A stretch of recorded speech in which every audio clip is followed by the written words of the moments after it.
Hey, what's up, guys? Today I thought I'd talk about the Blizzard post they made earlier this morning about monster power, more guts, more glory.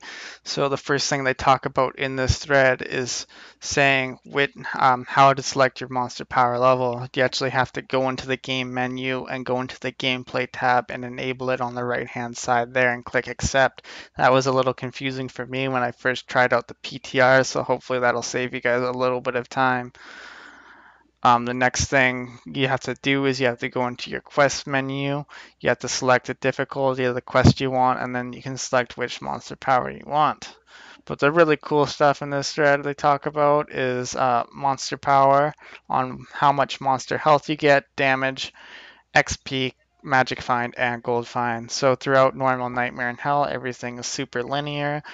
You get 30% per level for monster health, 10% per level for monster damage. XP is 20% per level, and magic and gold find are both 10% per level.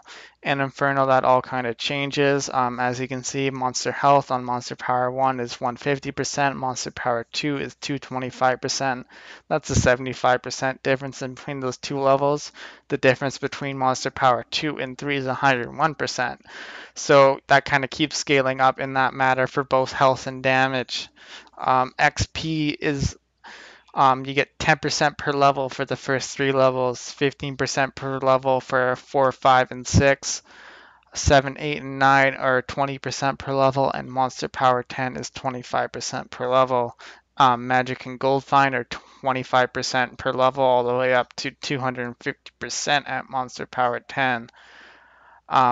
Bonus item. This is the kind of new thing they talk about. So basically, when an item drops, the monster is going to have a chance to drop an additional item all the way up to monster power 10, where you'll have a 100% chance to get that additional item. That item could be anything from, like a potion all the way up to a legendary or set item. So that's kind of cool. You'll be getting more items in general if you're playing on some of the higher monster powers, or at least the mid-range ones.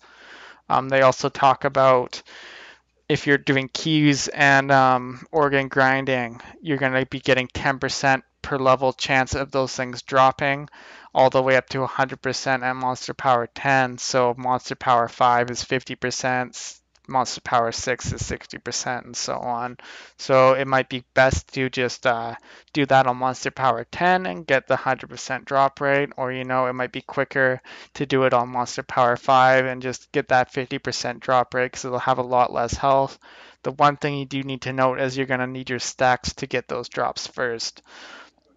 Another thing they talk about here is drop rates. So right now, drop rates are kind of split into the three acts, but in the new patch, as long as you have Monster Power 1 enabled or higher, you'll be getting the same drops you did in Act 3 and 4 right now. So you'll be getting 24.1% eye level 61s, 16% eye level 62s, and 8% eye level 63s, which is pretty cool because now you can farm Act 1 and 2 without feeling like you're being punished for doing some of the easier acts.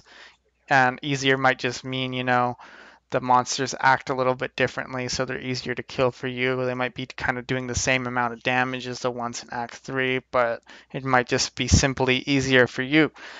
The last kind of things to touch on is they just talk about efficiency, saying that Monster Power 10 might not be the best, and it's up to the player to find that sweet spot for you, and a couple other things why they made these changes.